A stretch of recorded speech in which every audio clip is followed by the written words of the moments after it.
Hello বন্ধুরা, তোমাদেরকে কবিতাস ফুডে স্বাগত। আজকে করব চিড়ার রসবড়া। চিড়াটা ভিজিয়ে রেখেছিলাম 5 মিনিট। এখন এটা মিক্সিং জারে দিয়ে পেস্ট করে নিব। গুঁড়ো দুধ দিয়ে দিচ্ছি। এখন এটাকে ভালো করে মেখে নিব।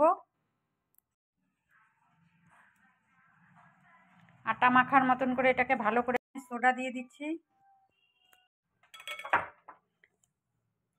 চিড়াটা ভালো করে মেখে নিয়েছি। এখন ছোট ছোট করে লেচির মতন করে নেব। সব লেচির মতন করে নিয়েছি। এখন এগুলো আমি ভেজে নিব। বসিয়ে দিয়েছি, 2-3টা এলাচ দিয়ে দিলাম, আর 100 গ্রাম পরিমাণ চিনি দিয়ে দিচ্ছি। করে শিরাটা করে নিব। একদম সামান্য পরিমাণে ফুড কালার দিয়ে দিচ্ছি। কালার দেওয়াতে না জিনিসটা দেখতে খুব সুন্দর হবে।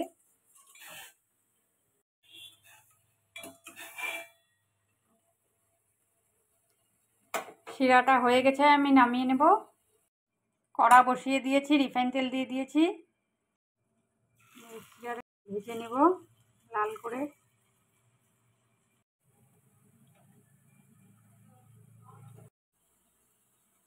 সবগুলো উল্টে দিব।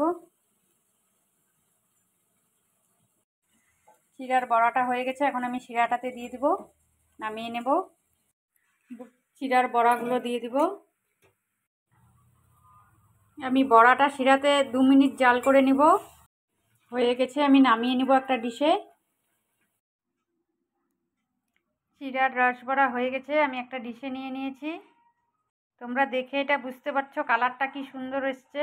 এটা দেখতেও যেরকম এসছে, খেতেও খুব ভালো হয়। আমি তোমাদের সামনে একটা চিড়ের রসবড়া রেসিপিটা ভালো লাগলে লাইক, শেয়ার, কমেন্ট, সাবস্ক্রাইব করে দিবে।